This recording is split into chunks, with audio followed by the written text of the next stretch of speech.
8:32. We don't have anyone yet, so we'll just give it a couple minutes.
All right, looks like we have two people so far. Let's give it another couple minutes here, and I don't know if you can hear me or not.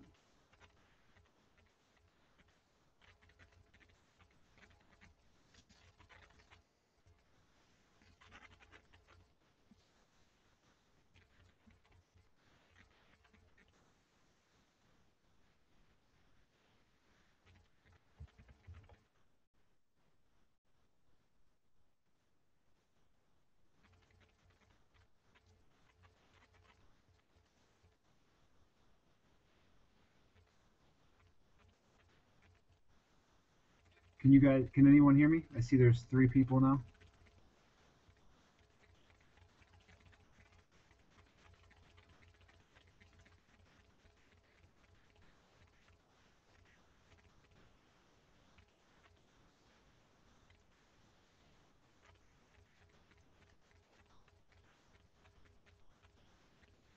All right, we're up to four. I'm gonna give it one more minute, then we'll get started.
How about now? I switched it back, some of the settings back to default, and I removed my additional microphone. Is that any better at all?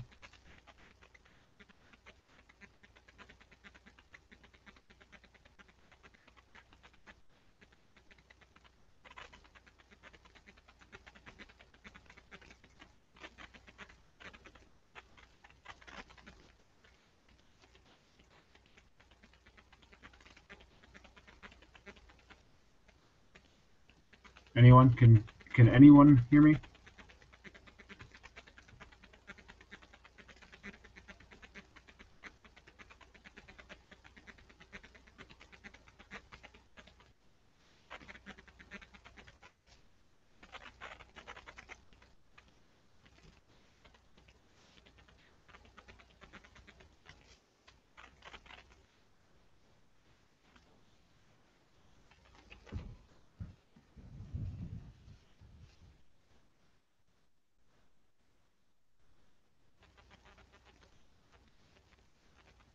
Okay, great. A bunch of people said better, so that's an improvement.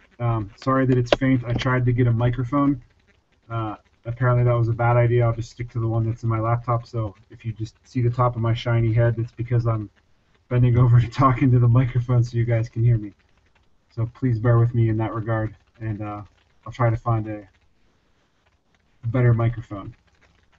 All right, so anyways, what I was saying was for this week's Hangout, I have both extreme fat loss groups so we can have more interaction, more questions, more participation, greater sharing of ideas.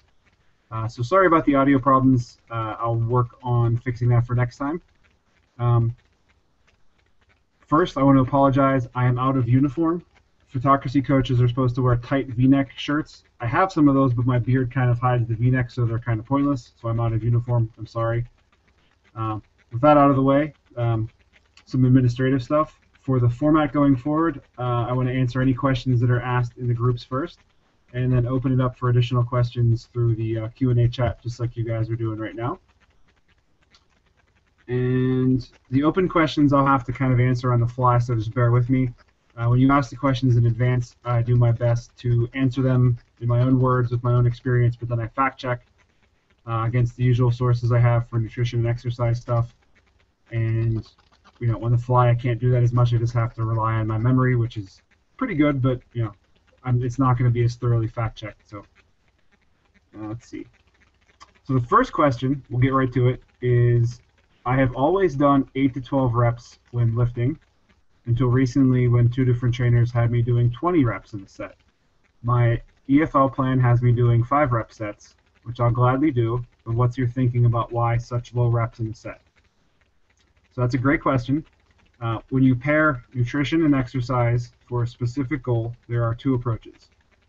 You make the nutrition fit the training, which would be the case of like an athlete whose primary goal is their training, and the nutrition fits that goal, and then making the training fit the nutrition. Since our primary concern here is fat loss, and the nutrition is a greater contributor to that than the exercise, we generally go with most people have a low rep approach so that the training fits their nutrition.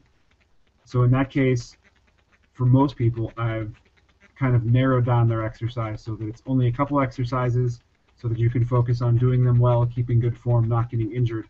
And then with low reps, you can have a really high intensity on those few exercises in those short reps.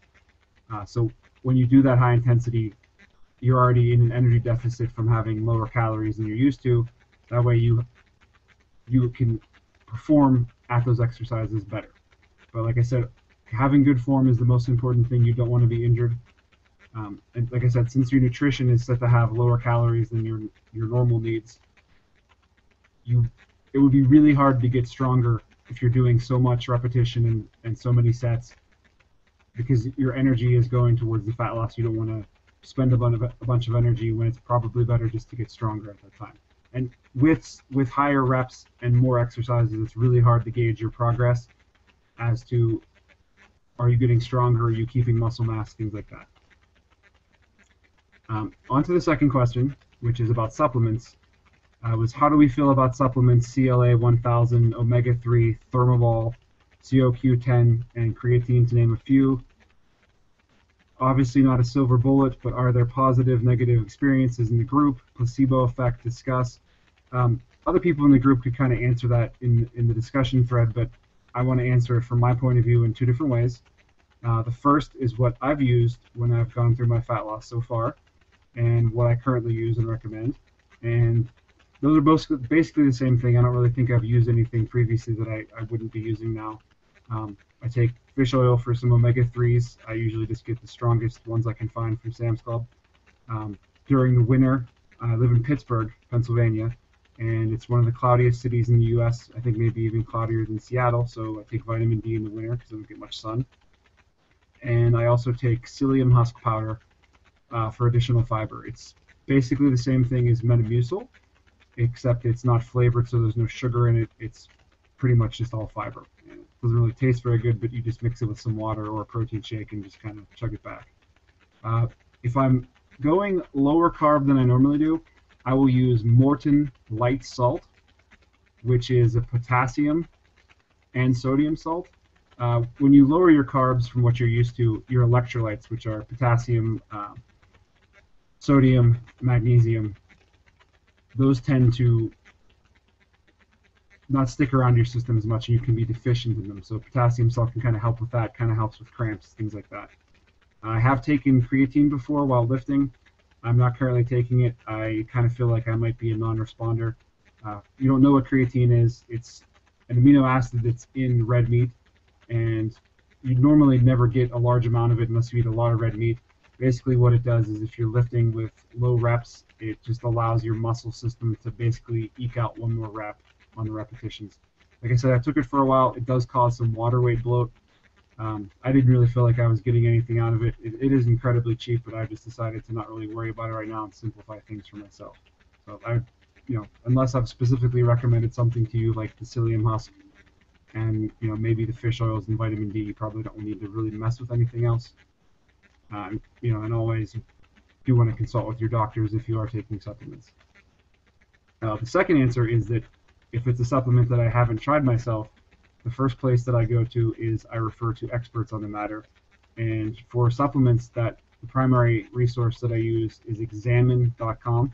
Yeah, it's an evidence-based website where they go through all of the human studies and they basically rank them in order of effectiveness. Was this a double-blind study? Was this observational? And they basically describe the science behind it. And it's what I refer to people like. I know my dad sometimes watches Dr. Oz and asks me about all these bizarre fat loss supplements, and I'm like, Dad, you just need to go on examine.com and it'll tell you what the evidence shows versus what Dr. Oz is currently selling. So from one of the examples was CLA. On Examine, CLA says that the human studies on it are unreliable, the overall effects are not seen being as potent, and sometimes the effects are contradictory. So based on that, unless a doctor is telling you to take CLA for a specific condition, you can probably just skip it. And one thing I want to mention is with pretty much anything, the poison is the dose. Meaning, unless you know how whatever supplement you decide to take mixes with any medication or the correct dose for you, because some doses are based on weight, some doses are based on other things. Things like grapefruit can interfere with supplements and medicines. So you always want to check with your doctor before you do anything like that. The next question is about protein powder and getting one's protein via powder instead of getting it through whole foods. The pros and cons of doing so, and is there a preferred way of doing it? And the comment was, I assume eating only celery and consuming all protein powder would be a no, but there's also probably a middle ground, and that's true. So there are some extreme examples of doing this, and you'll see it mostly on bodybuilding forums. It's called IIFYM, if it fits your macros, where people use that as an excuse to hit their calorie goals, hit their protein goals, lose weight, and they're basically eating protein shakes and Pop-Tarts. Before you leave and immediately run to go to the store to buy Pop-Tarts, you should probably just listen to the rest of what I have to say. There is some problems with getting all of your protein from shakes and powders, is that you're going to be missing out on vitamins and minerals that would be in other protein sources. You also don't want to overdo it on the calcium, especially if you're eating other foods that are high in calcium, like some dairy. And personally, I don't think protein powder fills me up unless I mix it with like the psyllium husks or a fat source like peanut butter or something like that, or unless you're using a protein powder that's not whey, like casein. Like whey is very fast digesting, so it may fill you up quickly, but you may be hungry again after having it, which is what my experience is too. And the other thing is, if you're hitting your protein goal and it's mostly from protein powder, you may run into digestion problems and some gas. That's certainly a thing you don't want to run into. It's perfectly fine to do that now and then. Personally, before I've done that where I've just made like a protein shake with 100 grams of protein in it just to get my protein in for the day, and then prior to my dinner meal, I was already above my protein goal, and I didn't have to worry about making my dinner meal protein centric because I knew that I was eating a cuisine that doesn't focus on protein, like Indian cuisine or some Middle Eastern cuisines. So that's perfectly fine to do it, when the occasion suits, but it's not something I'd recommend you doing every day because of the reasons I mentioned. Eventually, you may not need protein powder as you get more used to becoming protein centric. I kind of have the opposite problem right now. I keep overshooting my protein goal. You should all have a link to my MyFitnessPal diary. You can kind of see examples of that. I'm consistently, like, for the most part, 10 to 20 grams over every day. It's kind of getting annoying, but I'm trying to scale back and just hit the goal to be able to fit some other things in. And that kind of leads into this wasn't a question that was specifically asked, but I noticed some people discussing back and forth what to do as far as which goal was more important, calories or protein. So I would say first, focus on being at or under your calorie goal. That's the most important. You may hit that calorie goal before you hit the minimum amount of protein, but just stop right there. You don't need to force feed yourself protein if you've already reached your calorie goal. So hitting your calorie target is the most important priority. And then you can just work on hitting your protein minimum next time. It's really something that's, I didn't expect anyone to just immediately hit the ground running and get their protein goals immediately, because it's something that takes practice. It's a skill. You may never master it. It's just something that takes time. And you're not missing out on anything by never hitting it. It's a goal to strive for. Just keep practicing it. You should be fine. The one thing I do want to mention though is I may be adjusting some people's calorie goals depending on how things are going. And if your calorie goals are adjusted downward, that protein goal, it won't eclipse the calorie goal at all, but it will become more important because once calories are reduced a little bit and you've been doing okay tracking and are getting used to this whole thing, you may experience hunger naturally increasing as the calories go down. That decrease in calories would be preferred to come from fat or carbohydrates. So that getting your protein goal will become a little bit more important. Not more important to calories, but a little bit more important to keep you full. And let's see. So this is another thing I kind of picked up on. No one specifically asked me this in group, is that there's a couple people that have said they're picky and that they don't know how to cook and they don't know what to do because all the foods they like to eat or have around them are not high in protein. So the good news is that if you don't mind eating the same things over and over again, there's really no need to cook because there are easy, convenient foods that are protein-centric all around you. Unfortunately, there's not really a way around that, making meals protein-centric, so you kind of have to experiment and find ways to incorporate them, meaning if you're picky enough that none of the protein foods you're willing to eat, there's no protein pizza unless you make pizza with something like a low-carb wrap and tomato sauce and put a high protein source on it, which is certainly doable and sounds like a good idea to me. But you're not going to be able to order a large pizza from Domino's or something and have it be high protein. Just, it's good. You may be able to get high enough protein from it, but you'd still have to consume a large amount of calories and likely be off on your goal. So what I wanted to bring up was that if you don't know how to cook, if you don't want to cook, you don't have time to cook, there are a couple foods that are some easy go-tos that are cheap and they provide a lot of protein, and you should be able to find them anywhere. If I'm running it low on time, I will stop and grab a rotisserie chicken from Costco or Sam's Club or any grocery store. Usually at the Costco or Sam's Club, they're like $5, and that should be able to last you for at least 3 or 4 meals. I know a lot of you have said in your surveys you don't like seafood. I'm right there with you for the most part. You can get tuna in a can or a packet.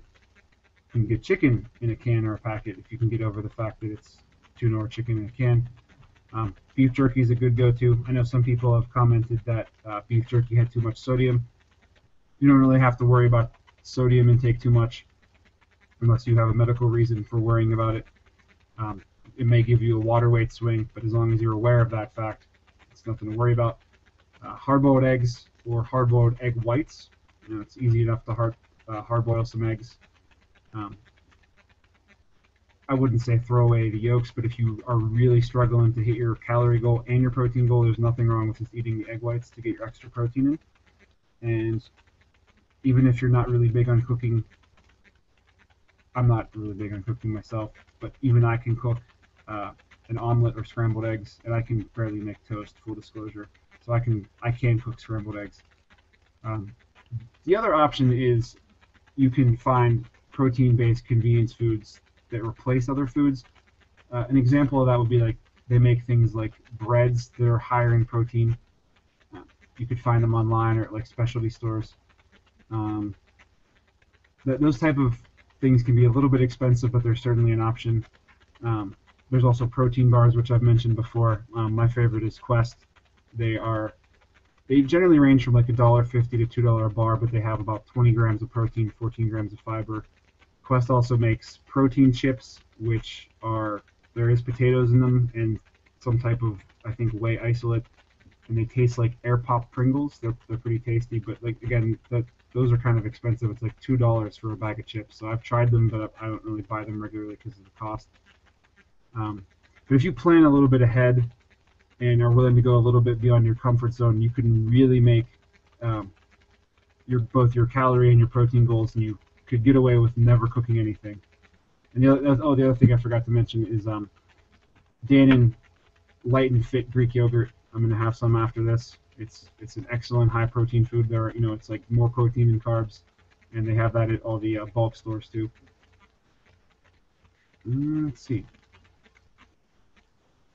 So another question was, and this was relevant because I know some people had a hard day today, me included, was how are you able to work through the swings in behavior to get long-term success? It happens in dieting or in exercise where you try, see some change, go harder, a little progress, even harder, and then you find yourself starving, exhausted, injured, and you give up. You regret giving up, and then you resolve to try harder, and it's a gigantic cycle. That's a great question because that's a trap that everyone falls into, and this is the primary thing you have to overcome in order to have long-term success and maintain that. So I've had my share of failures, but from the beginning I resolved to make each of those failures a learning experience rather than allowing that cycle to perpetuate, meaning I never looked at it as I'm just stuck. I mean, every single time, even if it looked like on paper my progress was backwards or I wasn't making any at all, was that I learned from it and I applied what I learned to the next time. I mean, I've had some really bad failures. I got to my lowest weight ever, and it just happened to be a birthday celebration for a family member, and they had it at a buffet. And I guess my calories were too low when I was getting there, and I just binged at the buffet until I was physically sick. And the scale weight showed that I gained 20 pounds in 2 days. It was awful. I felt awful. It put me in a bad place mentally.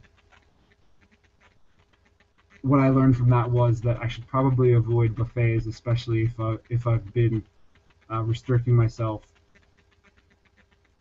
So that's kind of what I learned from that. I think looking back, I could probably go to a buffet again and not have a problem. It was just that particular confluence of events was a bad situation. So, I don't look at it as like I was a total failure and I should just give up. I looked at it as I looked at one way to not do a buffet. So now I know how, if I was going to go to one, I know what to do now. So the primary takeaway from experiences like that is that single days or even a week, like if you're on vacation, it's not enough to cause you to fail from your plan if you're consistent the rest of the time. When you have a large amount of weight to lose, it's a very, very slow process, especially if you plan to keep it off. The more you do this, sometimes the slower it becomes. I'm basically on my 6th year of these lifestyle and habit changes, and I'm still going. I've been trying to finish for what seems like 3 years, where it's like I lost 200 pounds, I backslid a little bit, and I've been kind of chiseling away at that, I want to say, last 25 pounds, simply because the habits are getting harder as I'm carrying less, if that kind of makes sense. You can't really commit to a plan for that long of a time unless you enjoy that plan.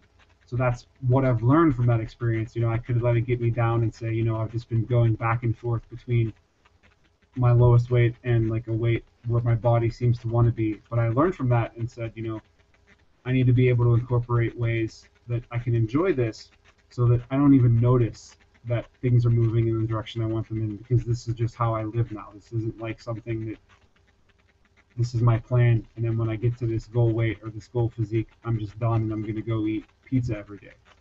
So I've made it so that my plan, I do enjoy it. I've bought into it. So if I mess up a day or I go on vacation, I don't even consider that, oh, I already messed up vacation. I'm just going to do and eat what I want. I'm just immediately back on track, where it really doesn't matter in the long term. You have to get over the fact that if you do that for a couple days or a week, the scale may decide to hate you and it won't show what you want to show, but afterwards things will just normalize and you'll be back on track. So I think why it's worked for me is that I don't feel like I'm making any sacrifices. I mentioned in group earlier, I think it was Jess, was having a bad day, and I'm right there with you.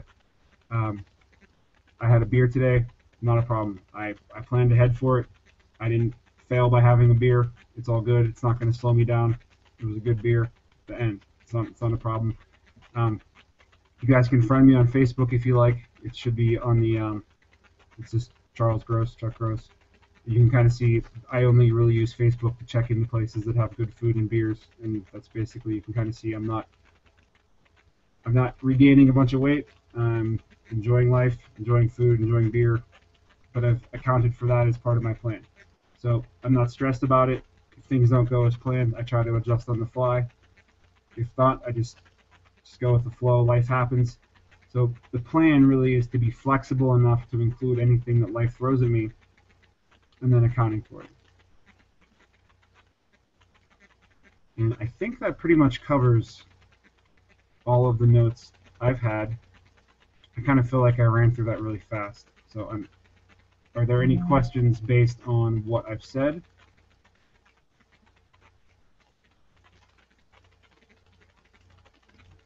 And if there's not, any other questions that I could try to answer for you?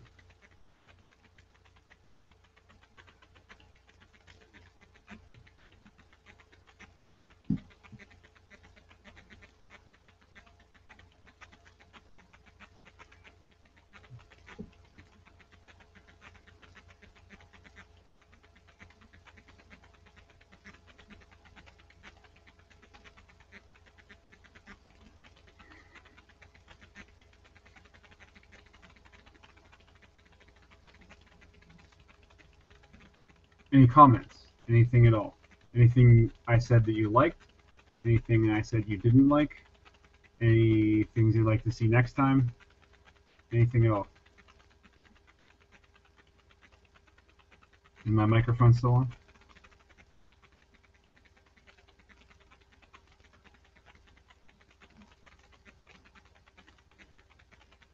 All right. Sean has 2 questions. So what was the timeline getting to where I was to where I am now.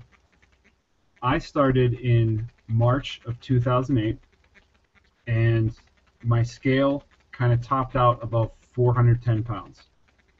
And it took me, I want to say, roughly around 2.5 years to get down to about 230 pounds. So from there, I've kind of bounced around where I've been as low as under 200, like 198.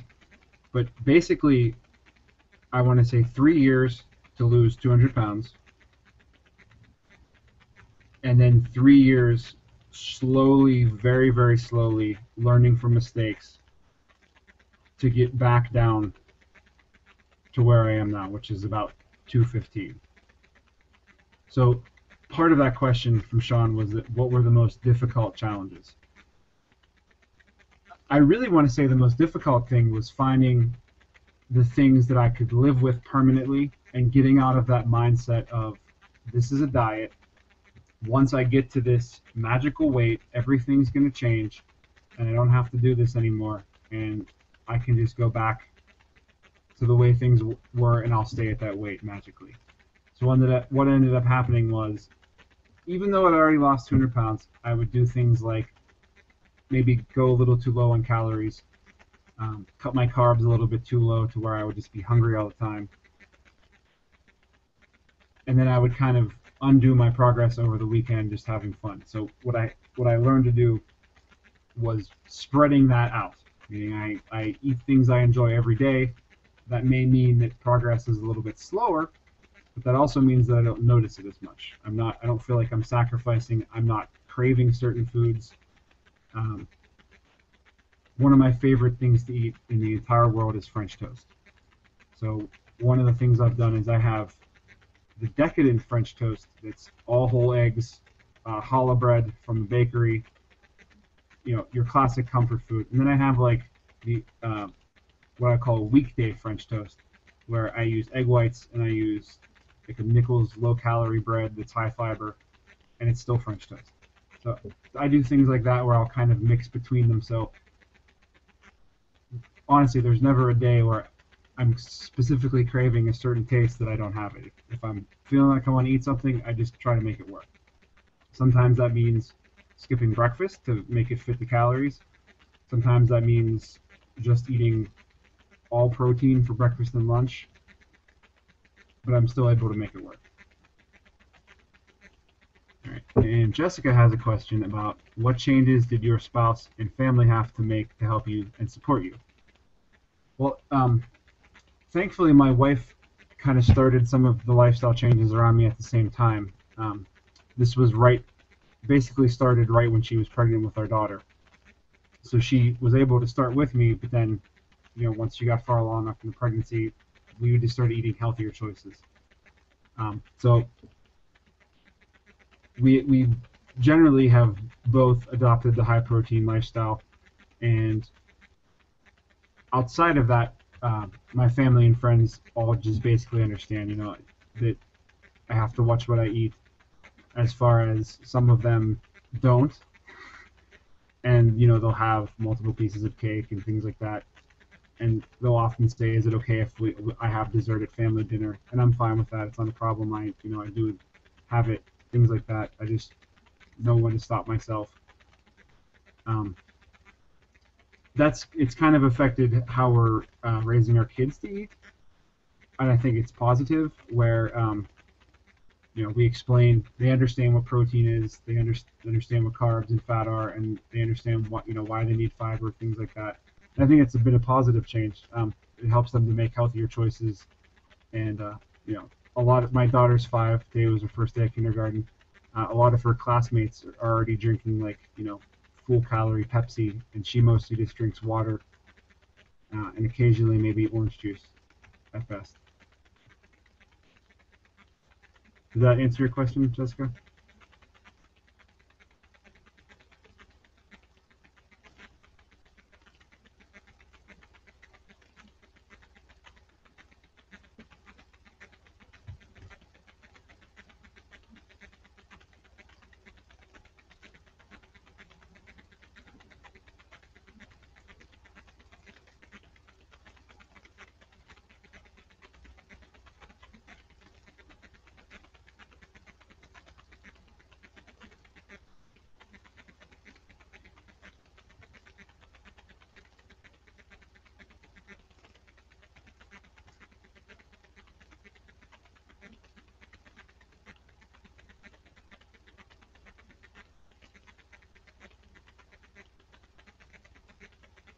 All right, I'm going to do a final call. If you think of something afterwards, I'm more than happy to do these as often as we need to. So I don't have a problem with it.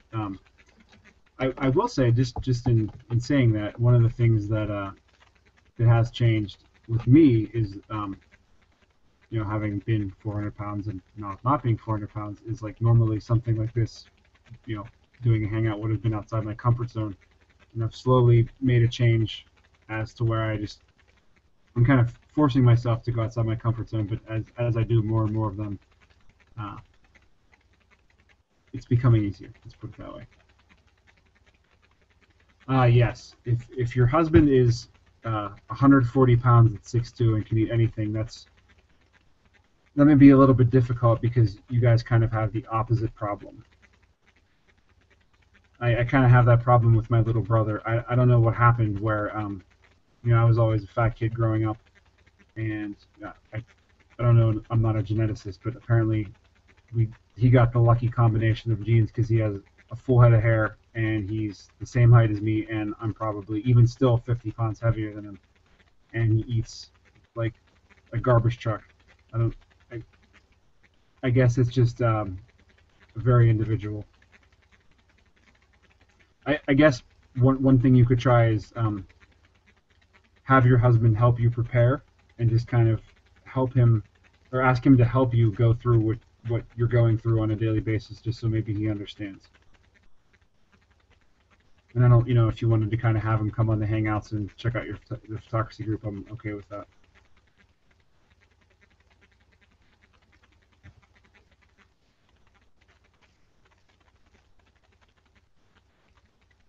All right. Sean has a question about sleeping and waking up early. Did I struggle with it before? Do I struggle with it now? I used to be a night person. I would stay up till 3, 4 o'clock in the morning playing MMOs. And once I got my current job and had kids, it basically necessitated that I get up at, I think I get up at like, everyone going back to school, I get up at 5 now.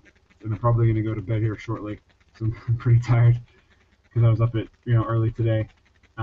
It took a lot for me to be able to transition, and I'm still utterly useless without caffeine in the morning. It takes me a good hour or two to wake up before I'm able to actually do anything productive.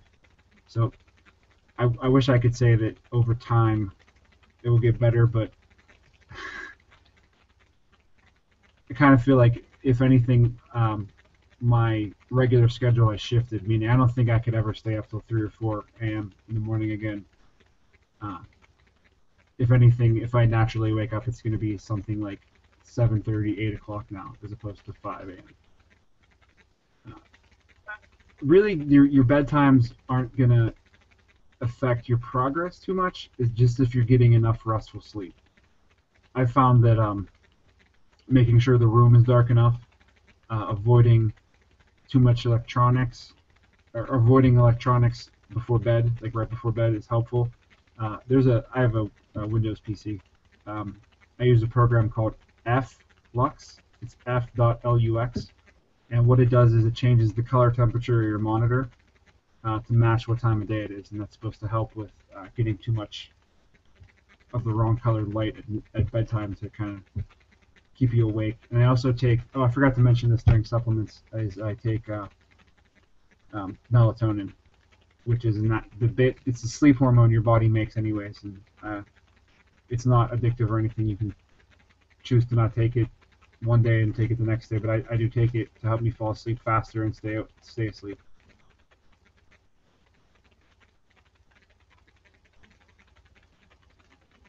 All right, Chase is asking, he says finds it hard to get out of his nice warm bed in the morning and go to the gym when it's dark outside. Yeah, that could be difficult. I am, like I said, I'm not a morning person. I find it difficult to get out of bed in the morning and go to work, so I can sympathize in that regard. I've tried to work out in the morning before, and there's not enough coffee in the world for me personally. it's just not going to work. Every time I've done it, I've had crappy workouts, and people have told me that it's just something you get used to after a while, but I just can't do it. I find that I work out best after 4 p.m. So what I usually end up doing is a lot of people have said, not just in this class, but just that I've talked to that work out also, is that if you come home first before going to the gym, it's never going to happen. So it's best to change into your gym clothes at work or wherever you're leaving from, and then go straight to the gym, because that way you're not sitting down on your couch, you're not changing into comfy clothes, you're not putting TV on. As far as the morning motivation, like I said, I wish I could help you more on that one, but that's not me. I'm not a morning person. Maybe someone else can offer something in group about some tips for that one.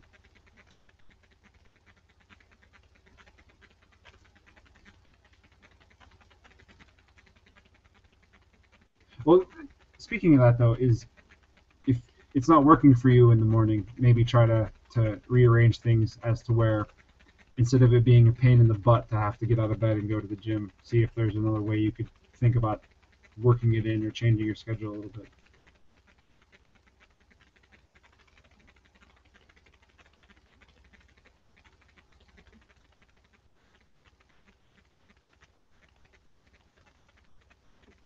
Well, yeah, okay. So Sean mentioned that he goes to the gym in the morning since there's less people there. Yeah, I totally understand that. I have my gym in my basement, but I also when classes are in session, I go to the university gym, and it's just awful. It makes me not want to go to the gym when I go to the university gym. So I totally get that. Path of the Exile, Path of Exile. I haven't heard of that. I used to play Ultima Online, and then Shadowbane, and then World of Warcraft.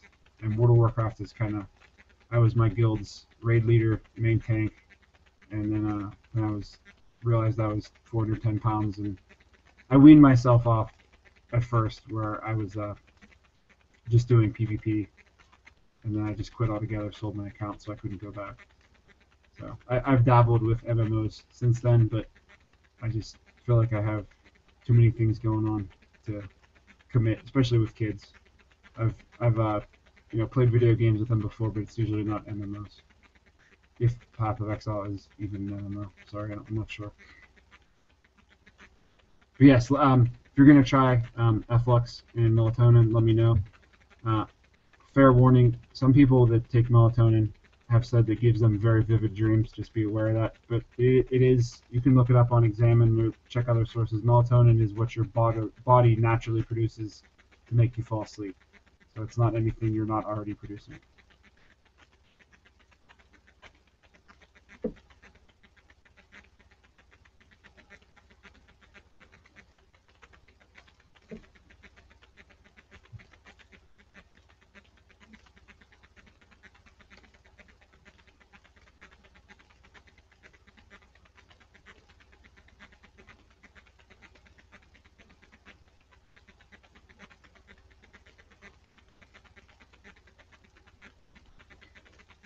You guys you guys have had some good questions, so thank you. Caught me off guard on a couple of them, but it's all right. It's all part of the fun.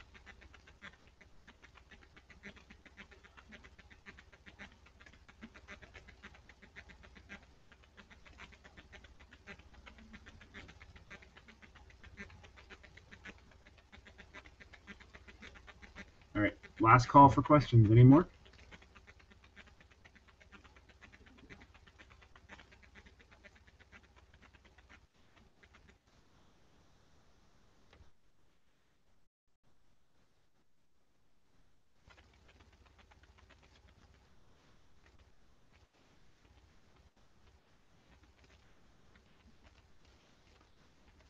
All right. Like I mentioned before, if you guys think of something as soon as I turn the broadcast off, which I know happens, you can either ask it in group and we can discuss it, or you can save it for the next one, and I'd be more than happy to have another one if there are some good discussion points. Okay, Jessica. is there a catchphrase or motto that I use when I'm really struggling? That's a really good question.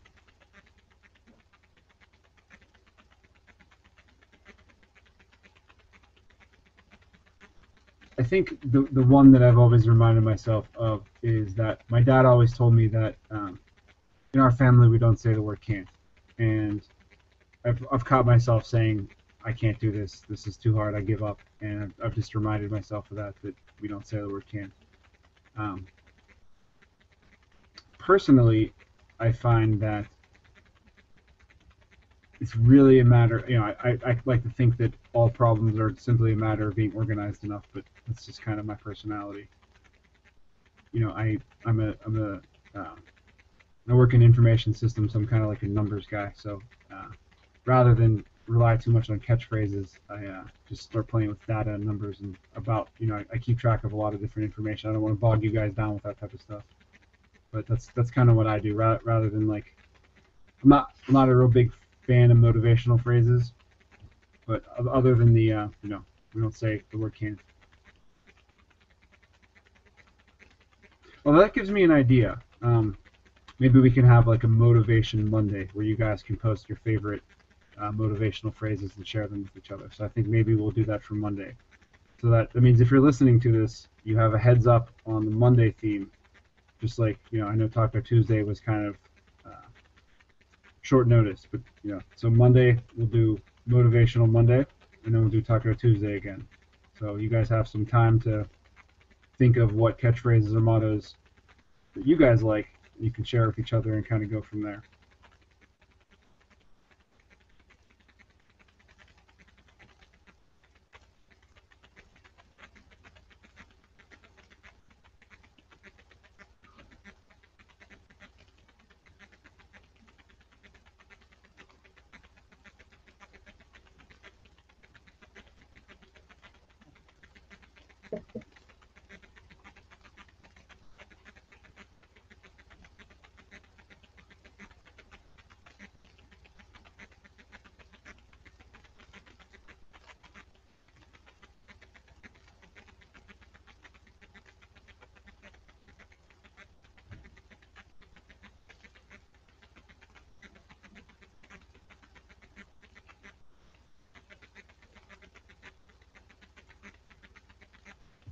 Oh, well, you're very welcome. I hope it was helpful, and like I said, I welcome any feedback. If there's something you'd like me to do differently, or you didn't like, or you did like, let me know. Um, and like I said, we'll schedule another one. I'll try to give a little bit more notice next time. Maybe I'll see if I can schedule what day it'll be. I'm going to try to maybe do the same day and time for now. But I'll try to include it with Sunday's instructions. I'll post instructions for the weeks every Sunday and do the Hangout link then. So thank you everyone that attended. If you couldn't watch it live, I still welcome your feedback. So thank you everyone, and I'll talk to you in group soon. Good night.